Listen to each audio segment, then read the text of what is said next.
السلام عليكم ورحمة الله وبركاته، يسعد مساكم بكل خير وعافية. طبعا كما وعدناكم الأخ عمر، الله يسعدك يا حبيبي. الله يسعد الجميع. طبعا هذا اللي انتشر له المقطع الفيديو وهو في الحرم وجالس يصور نفسه، فرحنا وعدنا في هدية لما نحصلها، فالحمد لله في واحد دلنا عليه وحصلنا. طبعا الأخ عمر هذا هو هنا جنبنا، فحبينا نسجل ذا المقطع الفيديو. أول حاجة نسأله متى في مقطع ذاك متى صورته بالضبط؟ صورته انا في الدرج هو أيوه عارف، بس قبل كم؟ قدام كورونا بشويه. قدام كورونا، يعني المقطع هذا قديم بس انتشر في هذا الموسم.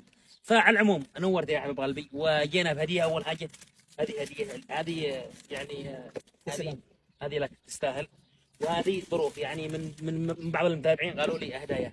هذا الظرف الاول يعني في مبالغ رمزيه، وهذا الظرف الثاني تستاهل كل خير والله. سلام. فانا ابغى منك لازم حاجه اليوم، ابغى الجوال ذاك الاحمر هو نفسه، ابغاك تعطيني هديه. موجود ها. تسلم. اشله خلاص. شيل خلاص. يلا وفقك الله. وعلى العموم تحياتنا لكم للشباب. ابطرح لهم رقم جوالك، أنا في ناس ذاك- كثير يسالون منك.